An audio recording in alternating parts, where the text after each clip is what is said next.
gentlemen, the reason why we're here today debating this topic is because according to the United Nations resolution, there has to be a referendum held in Sudan in the year 2010. The referendum, ladies and gentlemen, is predicated upon this right principle that the right to self-determination of the Sudanese people in the south, the Africans, is extremely important. So in my speech, I'm going to establish to you three major things. I'm going to establish to you the problem and the nature of this conflict within Sudan. And then I'm going to talk about why is it important for the government here today to address this issue by partitioning Sudan. So I'm going to talk about that on two levels, that why is it justified and why will it work. So ladies and gentlemen, let's look at the nature of the conflict within Sudan and why has it been so problematic over the years. Now, Sudan has been part of Africa, was a victim of being a colony of Western imperialism. And Africa as a colony was divided in such a way that the borders and the complete region was mutilated and borders were assigned arbitrarily in Africa. Which means that different ethnic groups from diverse ethnicities, religions and cultures and traditions were classed together in one area to become a sovereign state. In Sudan, ladies and gentlemen, the problem is that you have the Arabs living in the north and the Africans living in the south of Sudan.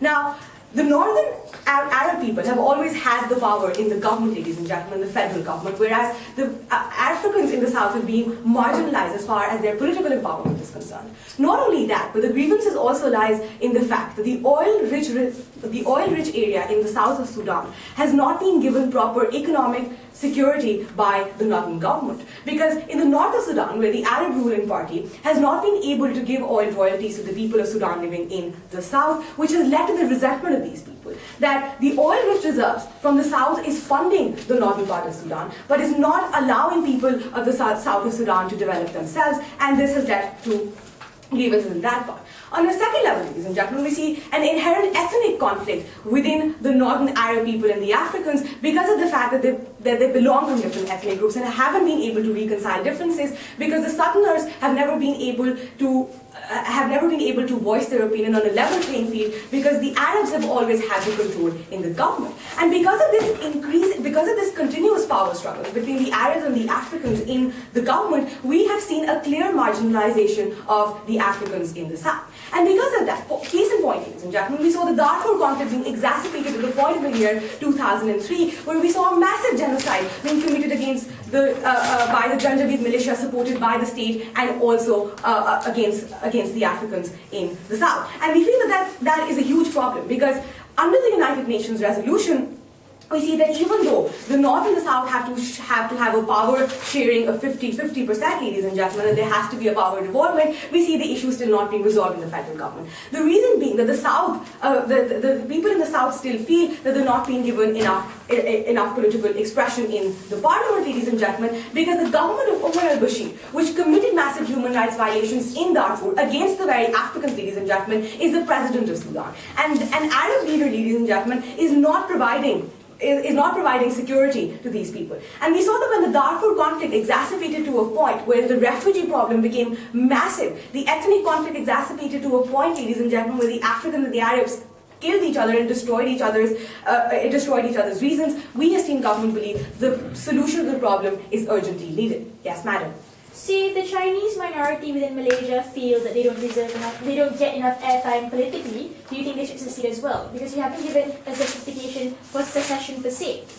Ladies and gentlemen, we as Team Government are not saying that ethnic minorities or minorities in general in states cannot coexist together. We're not saying that being a minority is reason enough for a secessionist movement to take place. We're not saying the Balochis in Pakistan should form a separate province or the Chinese in Malaysia should form a separate province. But the nature of Sudan is such, ladies and gentlemen, that the problem has exacerbated to the level where all other previous solutions have failed to address the issue. Where we feel that today, even though the United Nations had tried so far in involving both parties to come together to a political platform, power devolvement has not been seen, ladies and gentlemen, where equality in the parliament has not been clearly seen.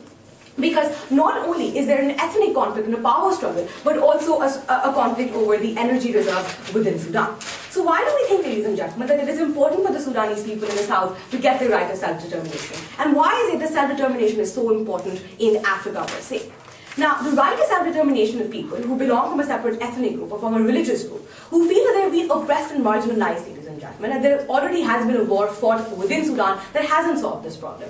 We feel that because they haven't been given enough political expression, the problem has exacerbated to the point that where we need to look at other options. Now, the idea of self-determination is important because a society or an ethnic society wants to attach itself and associate itself with a particular identity where there will be a sense of unity. And because of a sense of proper representation of their ideas, of their cultures, of their issues, ladies and gentlemen, we feel that the Africans can never be able to, will never be able to reintegrate into the government of the Arabs, because the Arabs, ladies and gentlemen, have so far not been able to address the issues of the Africans. And because of the disparity between the two groups, as far as their representation is concerned, we believe that it is important for the Africans to get this right of self-determination. Let's do an analogy here, ladies and gentlemen. Why do we think that the Kashmiris need the right to self-determination? Why do we feel that their struggle for a separate state is so important? Because the Kashmiris, ladies and gentlemen, believe that as a Muslim entity, they believe that the Hindus have never been able to safeguard their rights. Similarly, ladies and gentlemen, there's ongoing struggle in Israel and Palestine, where the Palestinians feel that they've been continuously marginalized and have not been given proper representation, has led to a liberation struggle within these areas. And these liberation struggles, ladies and gentlemen, are justified because all past solutions have failed to address the problem. So I've shown you, ladies and gentlemen, the whys are justified within Sudan to address this problem. Because the idea of self-determination is that if an ethnic community, which has different religious beliefs or cultural beliefs or traditional beliefs, wants itself to be associated with one particular identity, wants itself to be distinguished from the rest of the community, it has the right to do so. Because if they feel marginalized, ladies and gentlemen, these people definitely have the right to have a separate region. And as far as the government is concerned, we believe it's extremely easy to partition Sudan on practical levels because you have the north and the south. The referendum is already going to take place in the year 2010, ladies and gentlemen, and it's not going to be a huge problem in practical levels because you have the Arabs living in the north and the Africans living in the south. So on practical grounds, this Sudan as one country can be separated into two different regions. And we believe, ladies and gentlemen, on all those grounds, it is really important to solve the problem within Sudan, and a partition is extremely necessary. Thank you. Invite the first speaker of opposition, leader of opposition.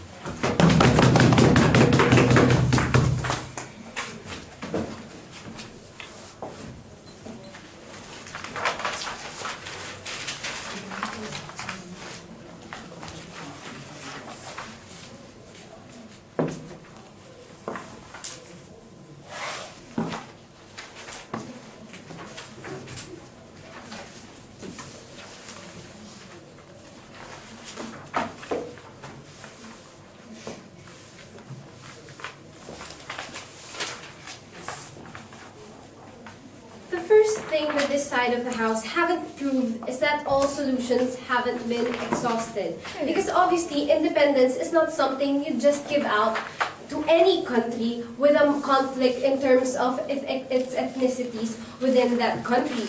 We don't know how effective this is at the end of the day. At the end of the day, what we can do is this, something that we will actually have, our counter proposal. What we want is for the North and South to continue negotiations between them and continue their path towards political integration. In the past, there have already been some advancements, like the army being 50% coming from the North and 50% coming from the South. You can replicate that in terms of political representation. You can replicate that in terms of the shared revenues of oil. If all their problems can be solved with that kind of solution, then we say, why do we have to resort to independence at the end of the day? No, thank you. Especially since in this scenario, we say that a lot of international bodies have already committed to Sudan's aim to actually have peace. Wherein the AU is brokering peace deals between the North and the South. The UN is actually sending peacekeepers. No, thank you. The United States giving so much aid to Sudan in order to help them integrate and help them and incentivize them to actually do all these political concessions between the North and the South. But before I go into my arguments, let me first rebut the speaker before me. She told us that there are arbitrary borders drawn in the sand when Sudan was created. But almost all countries are like that. But they were able to reconcile the differences as long as there are systems, no thank you, that actually facilitate fair representation. And you can do that through reform and legislation. For example, Malaysia, no thank you. For example, the Philippines, they have multicultural societies, yet still, no thank you. There is no, they didn't actually secede. Furthermore, it's actually, nowadays, in terms of the international community, it's insane for you to actually think there's still a country that only has one pure race. With the advent of globalization, no thank you, the world has become a melting pot of cultures. That's why you have to deal with these cultures, or else it will be a microcosm of mini-states that are actually one room each at the end of the day. Furthermore, isolating ethnicities is what causes bigotry, because they think they're a pure race, they don't want to mess with other races, and they have to actually have as an independent state. And another thing that she said is that the oil is not shared. So that's a problem-solution gap. If the oil is the problem, then share it. No, thank you. Have legislation for that. Why is the solution independence? That's a problem-solution gap. Let's go on to the two arguments. How it's important for state integration, and second of all, the detrimental effects of independence. Let's go to the first argument. First of all, they haven't actually proved that there are irreconcilable differences between the North and the South. No, thank you. Unlike the Palestinians and the Israelis, they actually have, no, thank you, a kind of ethnically rooted hatred for each other. No, thank you. Unlike the North and the South, no, thank you. It's actually not, a lot of people are actually disputing the fact that it's a genocide. No, thank you. It's not a genocide because the killings weren't done to actually eliminate an ethnicity. The killings were done to actually, no thank you, quell a rebellion that just happened to be, no thank you, drawn on those North and South lines. And even the North and the South, they're not pure, the North isn't purely made of Arabs, there are still some blacks within the North. And even in the South, it's not purely, no thank you, black Christians. Furthermore, both the North and the South were accused of committing serious human rights violations. So it's not as if, no thank you, it's just the North that is doing this at the end of the day. No thank you. And that's why the Janjaweed was armed to actually respond to rebellion. And even the UN and EU have not actually declared Darfur conflict to be a genocide. So what does this mean? What are the implications? Meaning, the problems nowadays of war and conflict, the problem is the administration's excesses, not really an inherent nature to the hatred between these both races. And what are the solutions to that? First, we can legislate for representation, something that was done in the 1950s, that was actually a joint administration between the North and the South. Or we can continue to actually put them through international scrutiny, where in the AU, when they actually did this, actually pressure Sudan in order to share power. This has been done in Zimbabwe. Although they're still working out the kinks, no thank you, there was still a very, very big concession between the power sharing between Mugabe and also his, no thank you. And at the end of the day, there have been successes, like in 2005, where the security in the region was actually improving. So it's not a lost cause. The international community is committed. Sudan is also committed. So why don't we allow them to actually work out the kinks and help facilitate integration? But before I go on, any points? Yes. Madam, isn't it more likely that Sudan is just going to fall apart? There's not only been what you call not a genocide, but ethnic strife, there's been conflicts over oil. What state wants us to see it through a referendum? Why isn't this a multi-ethnic empire that's just going to fall apart inevitably? Shouldn't we do it in a planned way? Sir, as to what I already told you, there are so many support systems that will allow Sudan not to fall apart. Furthermore, on my second argument, I'll tell you the detrimental effects of independence and how these regions can actually fall apart in independence. When it comes to secession, it actually is very detrimental for that country, because in the past, there were different kinds of power relations within that country. Some actually, at the end of the day, if you allow the south of Sudan to actually secede at the end of the day, there will be a power struggle between the south of Sudan in order to actually get who's to actually rule Sudan. And furthermore, it will actually threaten global order, because a lot of countries don't want to support secession because they have their own minority problems who want to also secede. That's why the international community, more often than not, will not recognize Sudan. And this will compromise Sudan, the new Sudanese government, because the rights within the international community will not be upheld. Like Taiwan, it's actually not, a lot of countries don't want to have regional trade with Taiwan because they don't want to anger China. Like Taiwan not actually actually having a seat in the UN Permanent Council and all of those international bodies because they're not recognized as a state at the end of the day. The international community, although there is secession on the plate, more often than not, they don't want to recognize these secessions. And if you have a new country who's just new at the end of the day, who needs all the support base that it can get it within the state structure, not out of the state structure. Because at the end of the day, without the support from the international community, this new country will not thrive. And that's why we say we'd rather have Sudan integrate within itself. Thank you.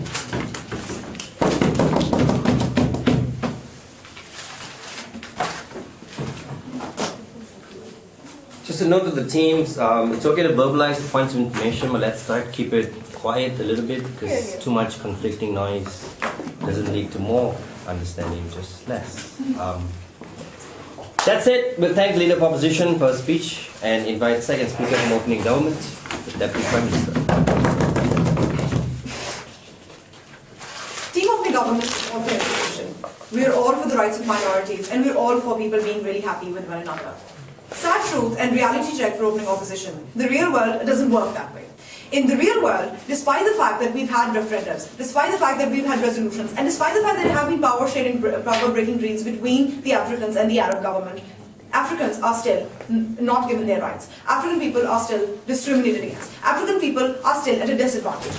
The people of Sudan in Africa, the southern Africa, is still oppressed and their rights are not given. And that's what we have a problem against. It's the utopia that today's opposition lives in is kind of, well, very idealistic and nice, but in the real world that doesn't work that way. And that's why our solution, although radical, will work. So let's look at the two questions I will be looking at. Number one, is the right to self-determination under the current circumstances justified? And B, why will it work and in which I will handle the qualification why other options have not worked or will not work. Let's talk about self-determination.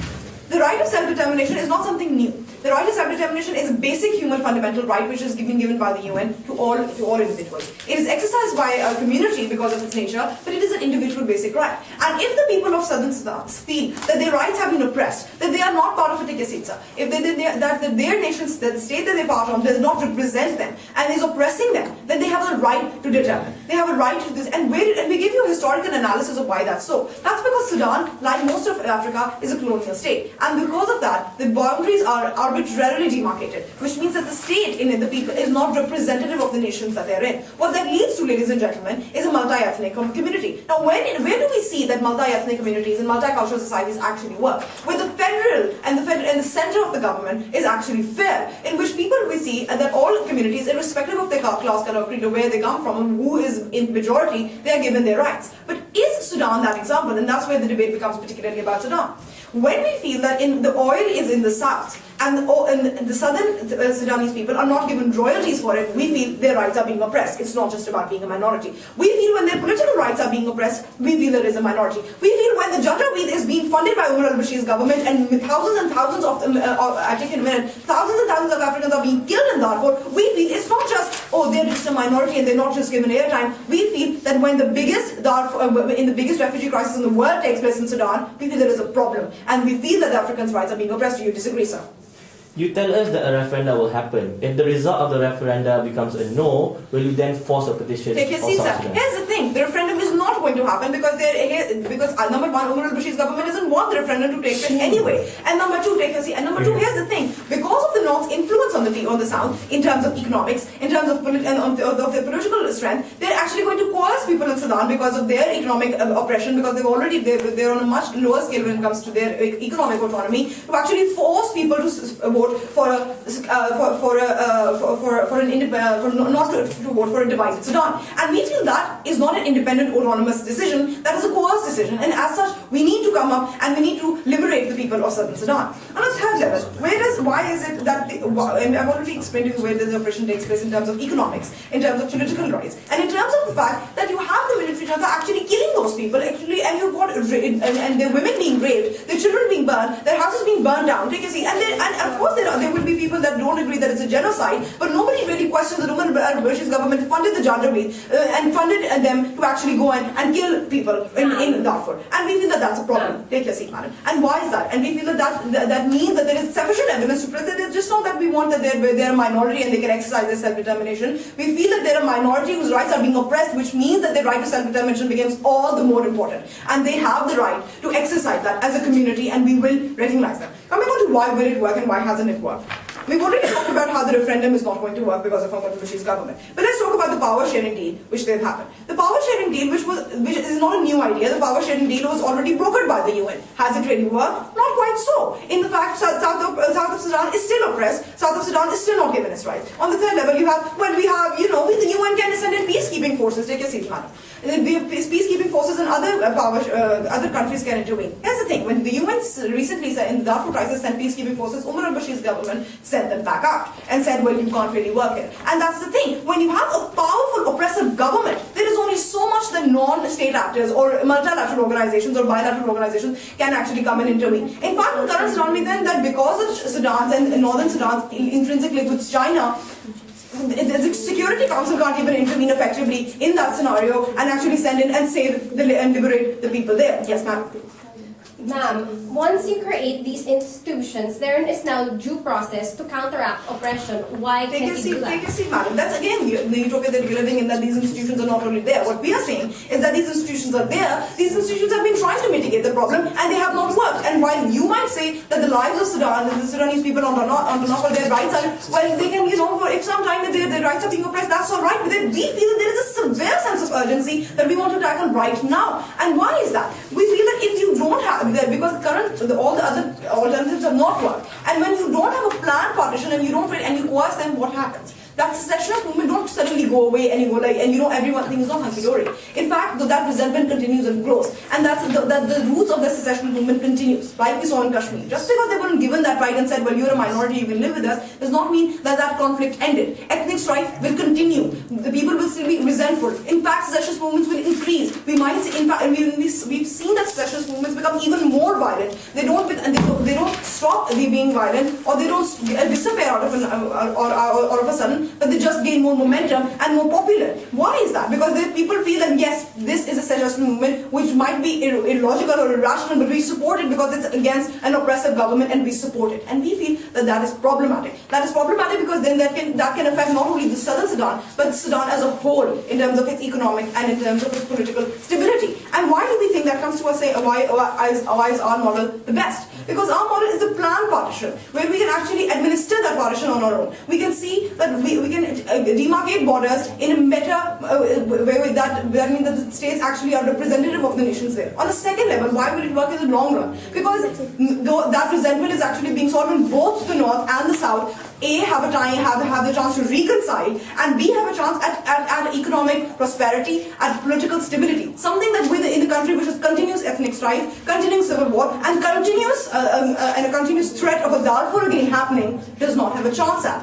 And as far as the ridiculous idea of this thing that, well, international society will not recognize that country, we don't think that's really true, because the right to self-determination is universally upheld, and countries recognize that right. Countries recognize that right of the Georgia, of other Eastern European countries when the Soviet Union broke, and we feel no reason why the other countries won't give Southern Sudan the right to liberate. We want to liberate it. It's social support of it.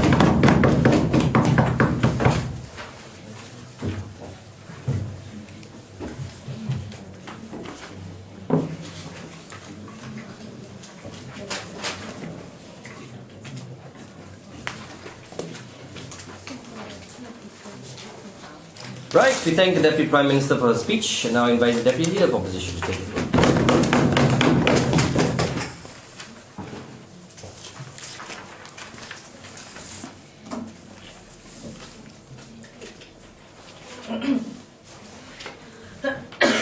Sorry.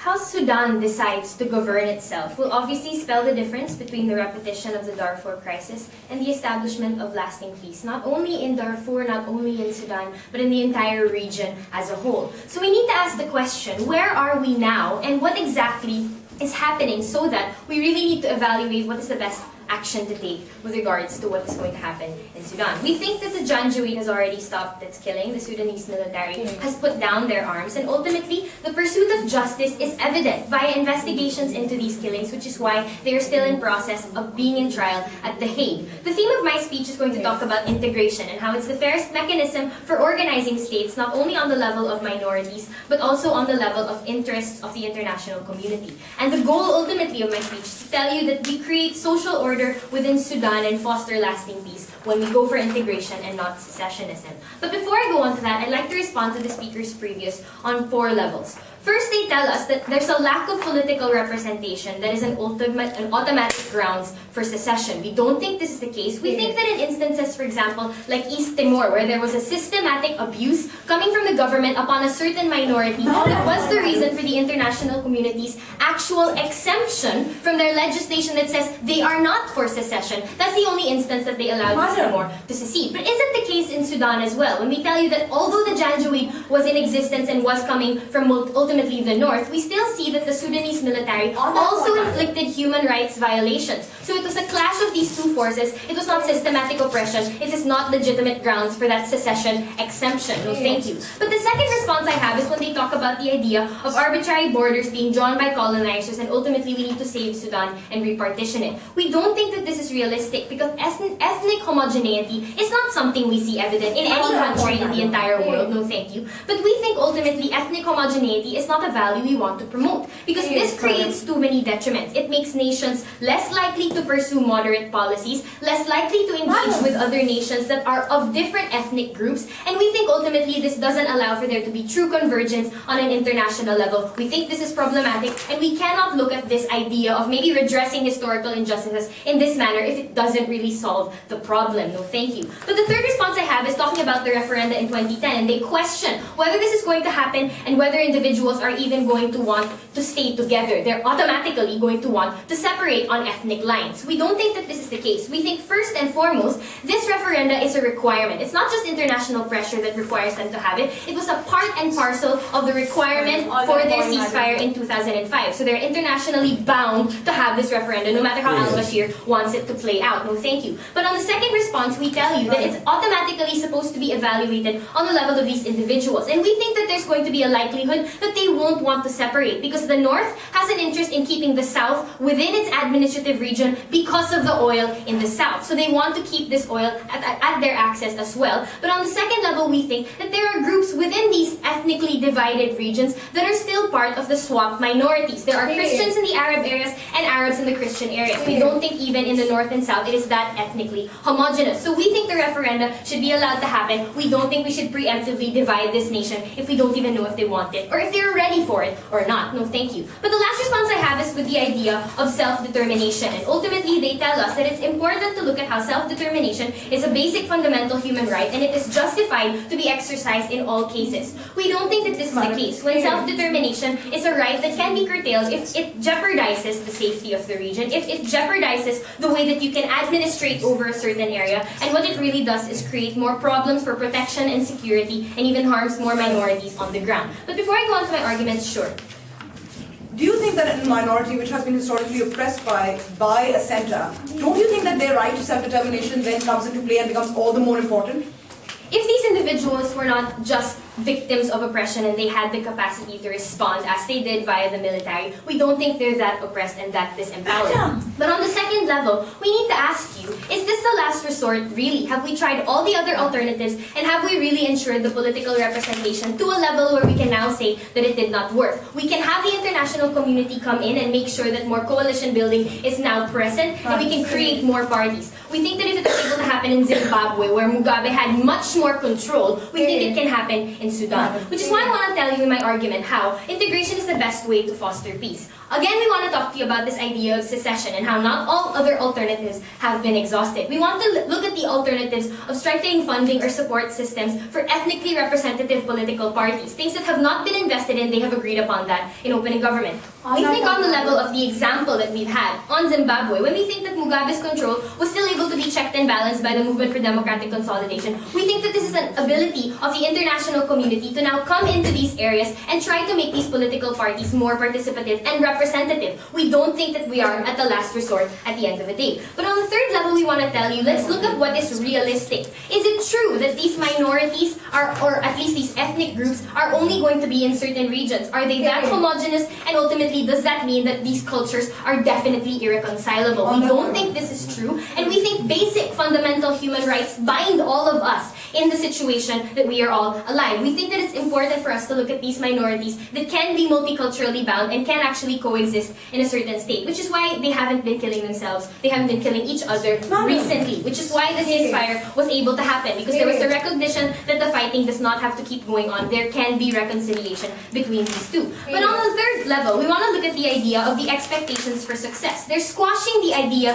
of the option or alternative of political representation because they're afraid it won't work. But obviously, if this is a new endeavor, if this is something we haven't done before and we're investing in now, it obviously won't be 100% successful from the get-go. But we need to invest in it in terms of the long term, because what we're trying to do when we build these societies that are multicultural is to foster individuals who are more open to dialogue. Vis-a-vis, of course, the situation when you have individuals who have only been exposed to the Arab mindset or the Christian mindset, they are less likely to even want to dialogue with individuals from the opposite ethnic group or religious group in the future. We want individuals to integrate on a lower societal level, on an everyday basis. And we think this is exclusive when you have integration, when you have multiculturalism at every juncture in your daily life. But on the last level, we want to look at the idea of keeping both the north and the south of Sudan on the negotiation table. We look at the tendency of the northern area of Sudan to be particularly radical. They were the ones who hid Osama bin Laden in the future. And ultimately, if we push them away and if we strip them of the administrative and economic benefit that is present in the south, maybe they will be less likely to even want to be negotiators in the future. Maybe they will be more likely to radicalize. We want to use this idea of an oil investment and maybe actually get the international community to invest in the southern's oil. We think that this is a situation that we can finally have Sudan in, number one, a level of economic development, number two, a level of integration, multicultural understanding, and openness to dialogue. And we think that this is a benefit that is exclusive if we actually keep Sudan united. Thank you.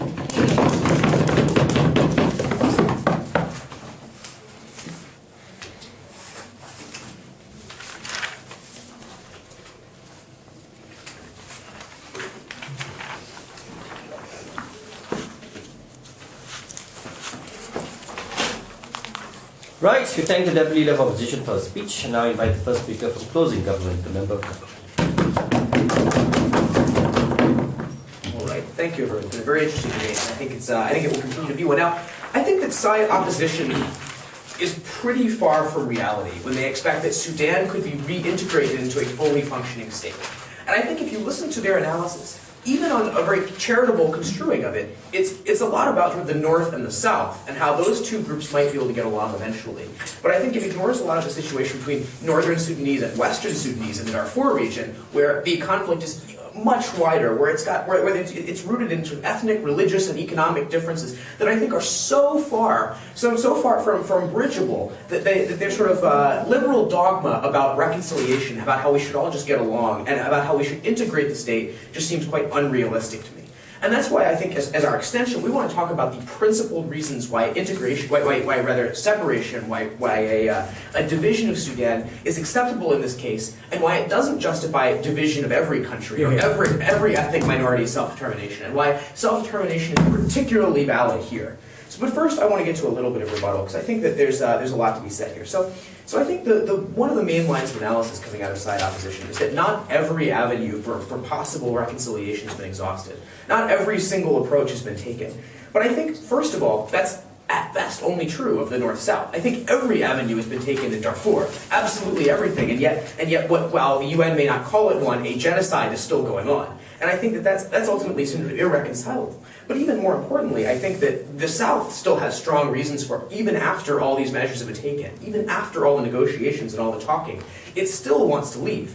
It still wants to leave because it's not being properly represented, and because its economic interests are not being met in terms of control over Sudan's vast oil revenues. No, thank you. But more importantly, I think that integration is virtually impossible in this situation uniquely. Why? Because there are decades and decades and decades of a variety of different internal civil conflicts that have left stains of fear and hatred on this population. Right? This is not a group of people thinking rationally. It's a group of people with vastly different ethnic, religious, and economic identities that are simply unlikely to just get along, as they say on their side of the house. No, thank you. But more importantly, I think that I've never heard from them what sort of is the inherent good of integration.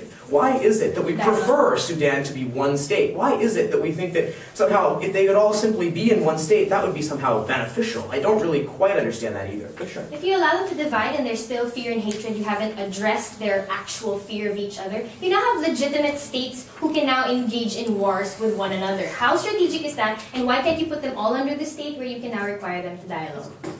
So, it seems like at best the outcome is the same either way. But I think most importantly, if you put people in separate states, you give them strong ability to defend themselves. They don't have today. They have the apparatus of a state, a tax collecting entity, a security providing entity, one with a national army, so that they aren't simply picked off by the Janjaweed right and left. Right? And they've started to do that in Western Sudan on their own. They form militia groups that are centralized in some sense. But if you give them like actual tools of a state apparatus, they might be, even if it were a fight, it would be a fair fight. But more importantly, I think, is that you separate the reins of power. You allow people to have power over their own area, rather than having to fight over the power of one national entity. They can simply, it's easier to divide power among several governments. But the second thing I think they talk about is that just sort of splitting states is bad in general. And they, it seems like basically that their argument is that this will set a precedent for other minority groups in other areas, say, Tibetans in China, Chechens in Russia, etc., to split up into several states. But I'm not sure. I think, though, however, in our extension, we'll get to explain sort of the principled reasons why separation in one instance where there have been serious conflicts and even a genocide, does not justify infinite self-determination in every possible region. And I think there are clear examples of instances where even if we don't, in general, we think there should be a high burden for separation, there shouldn't be never separation. So what are some of those examples? How about Zimbabwe, an example that they talk about? Because they do, I agree. There has been some level of political reconciliation in Zimbabwe. Just 2 decades and one mass starvation too late. I think that ultimately there's a strong case to be made that if you had taken Mugabe's power, his absolute power over the regime away 20 years ago, everyone would be a lot better off. But how about Israel? How about Israel? Exactly the kind of situation like Sudan, where there's a lasting economic and religious divide between two peoples, right? No one's talking about a one-state solution in Israel. They all want a two-state solution, and there's a reason for that. It's because ultimately 2 states allows the 2 different ethnic groups to have their own identity, their own country, and their own reigns of power, their own means of self-governance, rather than sort of forcing integration between people who are ultimately fundamentally different, and too fundamentally different ever to reconcile. Do you really think the Israelis and the Palestinians will reconcile their differences and their decades-long ethnic hatred? I don't think that the Sudanese are any more likely to, after literally 3 decades of civil war and fighting across many different ethnic and religious lines. But now I want to get to our extension. What exactly is the principled standard by which we can determine when partition is acceptable? I think there are 4 ways. The first, I think, is rooted in social contract theory. Is the state providing the goods that it owes to its citizens? Is it giving them the things like security, like representation, like economic goods that they deserve because they give up certain liberties to the state? And that social contract theory, I think, it certainly does not apply for people in Western or Southern Sudan, who are not only not getting equal treatment, but I think are getting wholly wrong treatment. Not only is their government not providing them security, it's providing the opposite of security because it's trying to kill them. So I think when there's a serious breach of the social contract, there's an instance where this is justified, but it's more than that. I think there's also a matter of international public opinion, right? Where the entire international community, even Chinese at this point, who have oil interests in northern Sudan, have admitted, and I think have been willing to vote for a peacekeeping operation in the Security Council, and have admitted that there's a problem here. And I think that that's really a strong indication that this is a legitimate use of power to separate a state. But I think the third principle is that when there's not that we would use to isolate out when partition is okay, when there's not a strong hope of reconciliation. I hope that my analysis from earlier in the speech has convinced you that this is true in this case.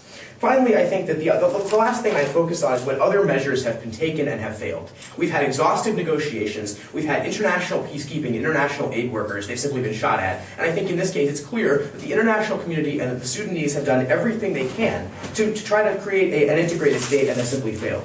And that when that's true, when the social contract is not obtained, when international public opinion is supportive of a partition, when there's little hope of reconciliation and other measures have already been taken and failed, I think that is an instance, unlike the instances that they isolate in China or Russia, for example, where partition is legitimate, where a minority ethnic group really should have its own state and not be forced to integrate into another one. And I think that that's pragmatically beneficial in terms of economics, in terms of trade, in terms of stopping violence. And it's also a principal benefit because it allows you to create a clear delineation between when it is acceptable to secede and when it is not acceptable to secede. That's what we stand for on Side Proposition. We're very proud to propose.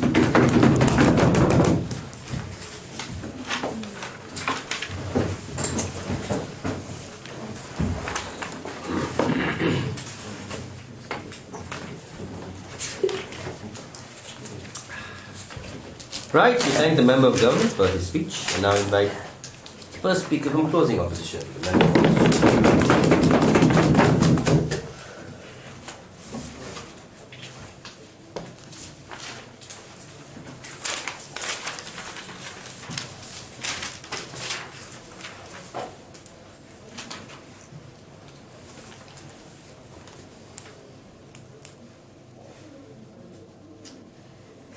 Mr. Speaker, although there has been pages and pages of illustration of a problem within Sudan, right? We don't think that there has been enough analysis on what happens actually if a partition happens. We think succession is generally bad, and in the case of Sudan, it will make things worse. Firstly, because of the economic imbalances that will occur, but secondly, Mr. Speaker, we think it's far less likely for you to bridge a gap between, given the kind of international involvement that will occur if succession happens. Because we think international involvement is key in putting pressure onto these governments, Mr. Speaker, and we think that will dissolve and disappear in the case of secession. But before that, a few points of rebuttal. Oh, it's here. Mr. Speaker, we think the idea that integration is impossible and the idea that every avenue has been exhausted is something that is overrated or underrated, actually, under government's side. Because we think that the analysis there was simple. They think that these individuals are from vastly different ethnicities, and they don't think that there has been civil war for many, many years, and there won't ever be an instance, Mr. Speaker, where this will be reconciled. We don't think it's as simple as comparing it to the Israeli and Palestinian conflict, Mr. Speaker. We think those are instances where it's inherently ideological. When you say that man is an infidel, Mr. Speaker, he's encroaching into our lands, he's basically violating our religion, we don't think that is necessarily the case within Sudan. Sit down. We can see that there exists difference in terms of ethnicities, difference in terms of religions, Mr. Speaker, but we think the divide within Sudan has been something that has been shaped, Mr. Speaker, more along political and economic lines. Something opening also conceded too, Mr. Speaker. So we think if that really is the case, it's something political and economically divided, Mr. Speaker, we think that there are instances where solutions can occur. We think this is something that we have seen in South Africa, Mr. Speaker, and in terms of those communities forming reconciliation committees and overcoming things like apartheid, Mr. Speaker. Now, we don't think that this different ethnicity thing, Mr. Speaker, is something inherently insolvable, especially if you can see that the problem is political division and economic division. They want to sit down, they want to give tools of a state apparatus to these individuals, right, to empower them. But amazingly, there has been very little discussion of how these states or how South Sudan will be able to, Mr. Speaker, to economically sustain themselves or politically sustain themselves. If they claim, sit down, that there has been continued oppression, Mr. Speaker, that these communities within South Sudan has politically been out of the system, Mr. Speaker, we don't think that they are politically dynamic enough and be unable to sustain themselves. Because you assume, Mr. Speaker, that these are the individuals that are perpetually victimized. We don't think so. We think these individuals also resisted against the central government, Mr. Speaker. These individuals also caused violence in the state. We think this has been a clash of two sides, and we don't think, Mr. Speaker, that they just sit down, that they just rolled over and died, Mr. Speaker. We think if you really look at the South Sudanese community, we don't think it's as homogeneous that you want it, that they portray to see, Mr. Speaker. We think there's still a division along the South Christians, the South animists, Mr. Speaker, and various other many communities within South Sudan. We don't think it's as easy for you to say that they will just be united politically and can sustain itself as a state. They think Sudan is a special case because in this case, Mr. Speaker, they give criteria like the social contract theory, Mr. Speaker. There exists no hope for reconciliation and negotiations has generally failed. We don't see how far this was extended from the analysis of the opening, Mr. Speaker, but we still think on a cost-benefit, we think this is far more beneficial in this instance to keep South and North Sudan within a state. Go. Okay, so let's assume that there is a natural trajectory towards reconciliation. Do you think that given that, how is that even possible when you can see that there is a severe ethnic strife and both parties have been actively attacking each other? And how do you think that any reconciliation is under those circumstances possible? We think that trajectory, if it exists, will disappear completely under a model where you allow secession, Mr. Speaker, and that's the far worse danger. Let's take a look at things here, right? Can South Sudan actually sustain itself as a state? We think no. You say firstly that economic imbalances occur. There's a stark difference, and the way the country is divided is that the South is resource rich. So we think when secession happens, we don't think Omar al-Bashir's government will just say, okay, secession has happened and we'll just roll over and die. We think, Mr. Speaker, the motivations of Omar al-Bashir to regain, Mr. Speaker, the kind of to regain his special dollars will be strong, Mr. Speaker. We think firstly it's dangerous because the demographics within the South itself isn't entirely homogeneous, and you can create conflicts in terms of who is in power, Mr. Speaker, over the resources there. We think that there is a division between the Christian South and the animist South, and we think that this doesn't result in a completely political solution. But we think secondly that we don't think the North will be happy either, because just because these resources are in the South, it doesn't mean that it's automatically theirs because of proximity, Mr. Speaker. We think Omar al-Bashir and his government will continue to fight for these resources, and given the power imbalances that already happen or that already are here within the state, you already tell us that the North is far more superior and stronger, Mr. Speaker, in terms of politically and also in terms of the army, Mr. Speaker. We think the likely thing that will happen here is incursions from the North, Mr. Speaker, into the South. And we think the consequences when this happens are far worse when this becomes the case, because the tendencies for them to resort to violence and a legitimate war is there, because now you have two warring nations, Mr. Speaker. But why is it far less likely to bridge a gap when the conflict is external and you have two states, right? We think it polarizes not only the two governments within the state, but it also polarizes the international community. When you have two states now, the international community is now forced to pick a side. We think, Mr. Speaker, given Mr. Speaker, what happens in status quo, Mr. Speaker, is that governments or generally the international community, it's much easier for you to condemn oppression, Mr. Speaker, when it comes from one main government that's oppressing the minority. It's much easier for international states to step in and put in sanctions, Mr. Speaker, or to put in any measures to actually condemn these kinds of actions. Because the undertone of the involvement here, Mr. Speaker, is an oppressive government. And how the conflict is framed is that there exists an oppressive government.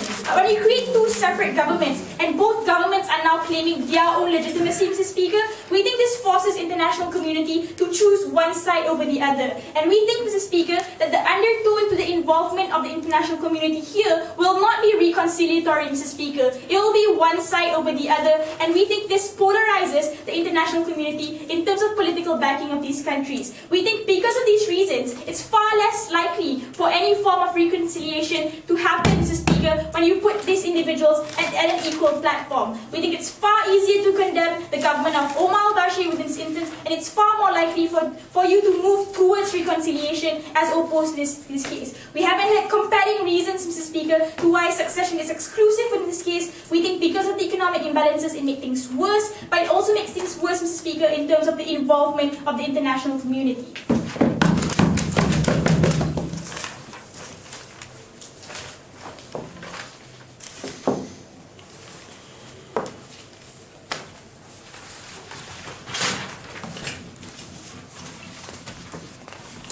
Yep. We thank the member of opposition for speech and invite the final speaker on the government bench today.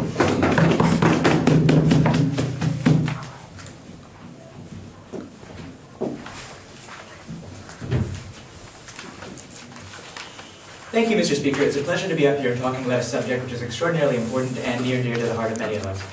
I think the first thing I want to start with, before I get into some rebuttal and then crystallization, is a question of what this round is about at the general level. We've seen from side opposition what could charitably be called a counter-proposal, that is, focus on integration. However, I think that's a charitable phrase because I don't think they've given us any mechanism by which you could actually foster any sort of integration. Instead, they just claim that it's good, and that it'll happen, and that we should pursue it.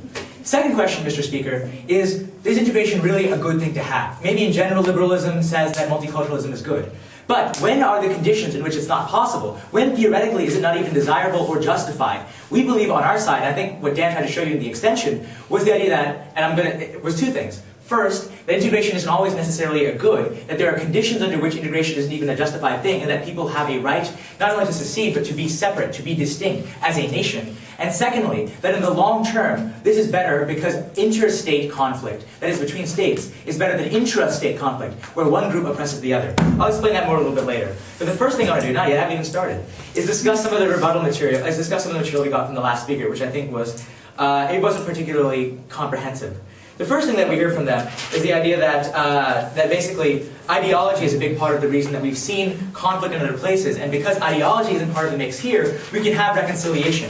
I think this fundamentally misses the nature of hatred between people, and what Dan really tries to bring out in the extension is how conflict between individuals over resources, and how genocide and these kinds of things create mistrust and hatred between different ethnic groups and religious groups, etc., which crystallize over time. These things are exacerbated when, number one, Mr. Speaker, these people don't live together, when there's not really that much interaction between Arabs and Africans in Sudan because they live in geographically distinct areas. And on a day-to-day level, it's not like in most of these countries, in Malaysia, for example, where Chinese and Malays and Indians interact all the time.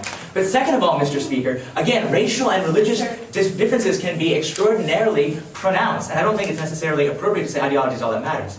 The second argument for why integration could work is this pipe dream idea about South Africa. Ah, look, it worked in South Africa, so thus it can work everywhere. The thing is, South Africa was different, and they don't tell you much about why it worked in South Africa, and that lack of analysis, I think, is telling. The difference is that in South Africa, you had a majority of people, that is South Africans essentially, that had been repressed coming to power, and they stayed the hand of vengeance. That is, when they came to power, they didn't kill everybody. This is a different situation in Sudan, however, where a majority is not necessarily terrorizing a minority, as I think everybody in this debate has actually framed it, but where one group in particular, among many groups, is more powerful. Southern Sudanese and and the people in Darfur are not monolithic entities, they're separate groups, right? And one group in particular is more powerful, and I think on our side, we can say effectively that Sudan is not currently a nation, and it's mistaken to view it that way. Additionally, we see the final argument that we get from them, is the idea that there's an economic clash that's going to occur, that Bashir simply won't let Southern Sudan go away, and that these states will still fight over economic resources. I have two responses to this. First of all, as has already been the case in the previous agreement, in which the 2010 referendum was discussed, oil revenue will be shared between the North and the South. That is a part of the agreement. There are provisions to share that revenue. But second of all, even if you don't believe that, there can be provisions created in the future. Japan and China share oil revenue in the South China Sea, and Iran and Iraq do that today as well. The point is, once these countries realize that that oil revenue can be shared, we think that it's more likely in the long term that we're going to get peace. But second of all, and contradiction isn't really a reason for me to call on you, but second of all, I think it's also important to realize that Sudan is likely to collapse anyway. And I think the reason it's likely to collapse is, number one, as we mentioned, because it has a history of genocide. Number two, because the South already wants to secede. And number three, because the center is already despised by so many different peripheries. It's an empire which should not even exist in the first place. I think on our side of the house, it's better to have that collapse occur in a planned way, which distributes all power as equally as possible and draws clear lines which are negotiated upon, rather than having a destruction of the country which occurs through violence and bloodshed, where massive transitions occur, thousands of people are killed and raped, and there is no underlying satisfactory settlement reached. On our side, we have the potential for a satisfactory settlement. On their side, the only potential for anything occurring in the future is continued violence. And they've never addressed to you why violence won't occur in the future. On our side, we're giving you a reason why violence is less likely. Go ahead. If the United States, for all of its success, originated in having a bloody civil war that was reached upon in a reconciliation and now created in a new constitution, why can't this be? Because in the United States, the North and the South were ethnically distinct. They were the same people who spoke the same language and had the same religion. They just had different economic systems. Not a great example. Anyway, so now we want to move on to some other, I think, some crystallization points. So the first one is, when can states kind of determine when can minorities determine whether or not they should be distinct from the majority? When can individual groups separate from the polity? We give you 4 reasons why we think that this would qualify as an instance, and why we don't think necessarily everybody can separate from their country, but we think they can in this case. The first one was this analysis about the social contract. We all agreed to be under the coercive power of a state in exchange for protection. We said, you can have the guns if we can have the security to farm and have food and live our lives. The problem is, in Sudan, the central government has not provided security to anybody. It hasn't provided security to the southern Sudanese, and it hasn't provided security to the people of Darfur. That gives them a reason to revolt against the state. Additionally, second of all, I think, and more importantly, given that there's been a history of genocide, given that there's been a history of significant conflict, even if you don't want to call it genocide, people in Darfur who lost 400,000 people and saw 2 million women raped, people in southern Sudan who saw over 2 million people killed over 10 years, are unlikely to forget the nature of that violence. And even if you don't believe it's a genocide, even if you don't think it's significant, they do think it's significant, and that's what counts, because those memories don't fade, and thus reconciliation is unlikely. And remember, their pipe dream example of South Africa doesn't even apply. Now, unprotected time. The final argument, though, the second argument we want to make to crystallize the round is about what is going to happen in the future. As I mentioned previously, Sudan is likely to collapse. It's got a situation of tons of minorities want to leave the country. The South wants to leave anyway through a referendum. The West wants to leave anyway. All these groups want to leave the country. Only the center is holding it together, and barely. As a result, again, we think a planned breakup is better than an unplanned breakup. So what does this round come down to in the end? We've explained to you specifically why integration is unlikely, why self-determination is a right, and I think we've given you new analysis as to specifically why it's right. Not just that they're being repressed, but rather that the nature of their repression is different from other minorities, and that the state is failing to fulfill its basic function. And we think that that new matter, combined with this idea that, that stability is best fostered in the long term by dividing the country in a planned way rather than through violence, is sufficient for you to agree that Sudan should be divided. On their side, you have hope and this liberal belief that integration will work. On our side, you have the reality of power politics and the idea that in the future, if we agree to divide things in a planned way now, we can avoid a catastrophe in the long run. So for all those reasons, we're proud to propose this the division of Sudan. Thank you.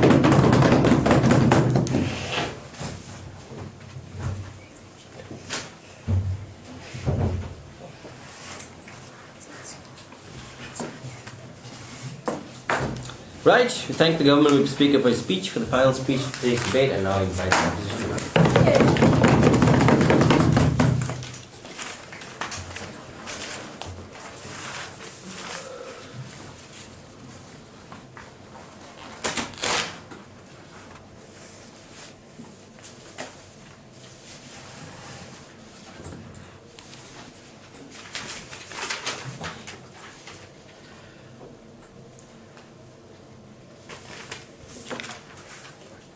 I think it's very easy for teams to come up and just say that because things are not going well, therefore something needs to be done. And it's in fact very easy when you're talking about Sudan, where things just naturally don't go well in the country, Mr. Speaker. But in order for something like that to really fly, we needed to at least see some sort of tangibility to the claims that things cannot work in this country. What we heard, Mr. Speaker, at best were just rhetorics as to, people don't like us, people just don't want to work together, and somehow or other there's violence in the mix. It somehow became like a salad of problems in Sudan. But we tell you, Mr. Speaker, that granting secession isn't something that we can just simply give based on rhetorics. It has to be grounded on things which are tangible enough for the international community to understand, and it has to be something which everyone can agree upon, and it has to at least have a cut-off line. What we didn't see as being in this debate is an analysis or a discussion as to how violent must violence be, which then necessitates secession. How racist should racism be, which then will necessitate secession. Tell Mr. Speaker that it is very, very dangerous for the international community. In fact, it's very, very dangerous for communities which are seeking some sort of recourse for themselves to begin and understand that the minute something doesn't go wrong, the recourse should always be, secession based on some sort of vague, disagreement between two groups of minorities. Having said that, Mr. Speaker, I'll look into four things. The first thing I look at, Mr. Speaker, is the right to self-determination. The second is are you really redressing history? Third is there any improvement in Sudan? And finally, Mr. Speaker, have we exhausted all means in Darfur? Let's look at the first thing, self-determination. I think opening proposition came out strong in trying to argue that self-determination is in fact something that you grant onto individuals when things don't go right for them. But we tell you, Mr. Speaker, that this isn't exactly the case in point in Sudan. We tell you at best, probably the kind of information that we're getting out of Sudan is probably media hype or highlighted in such a way. Okay. But listen to this, Mr. Speaker.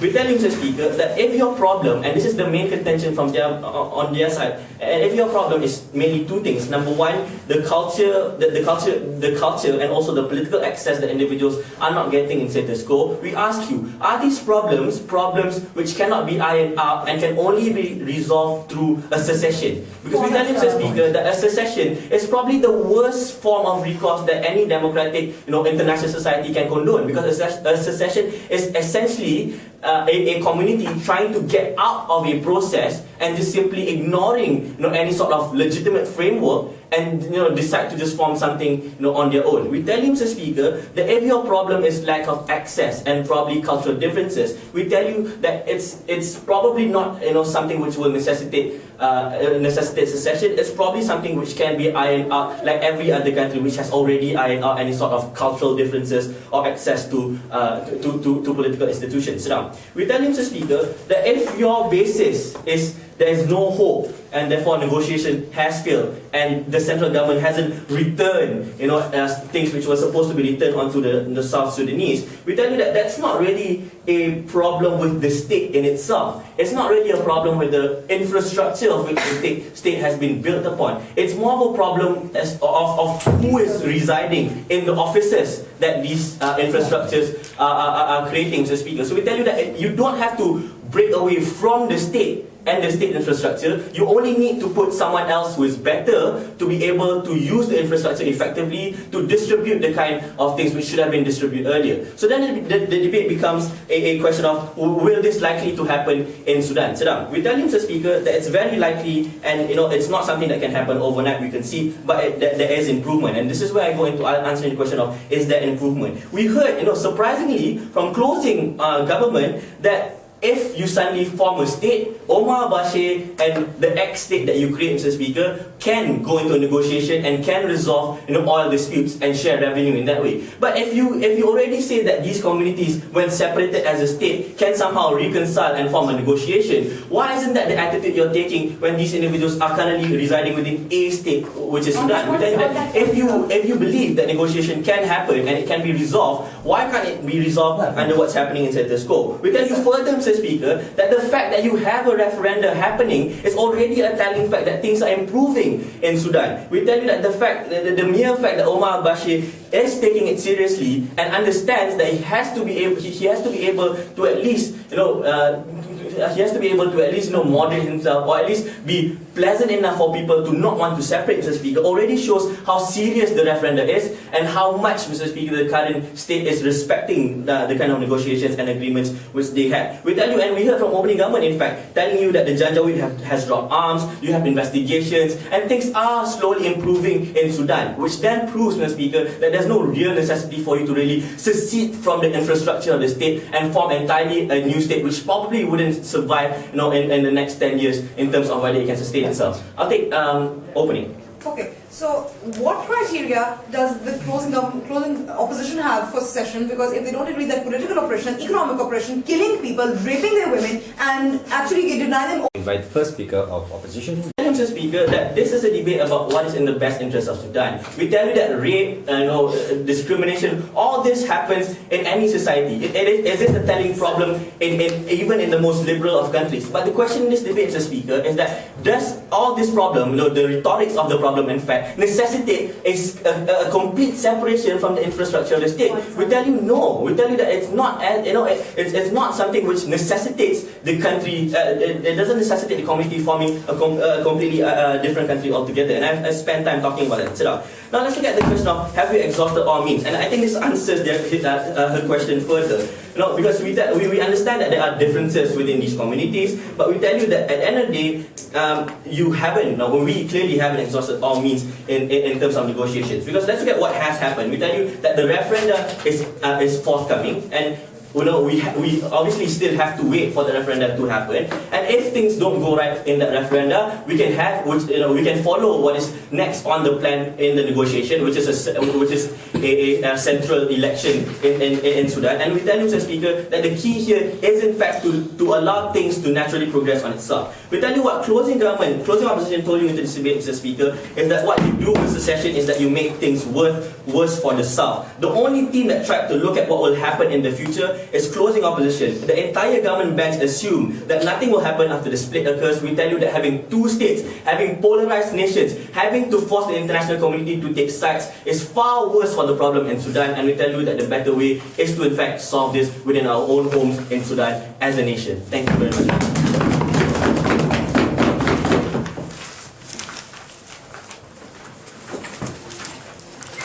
Right, I thank all the speakers, invite you to cross the floor.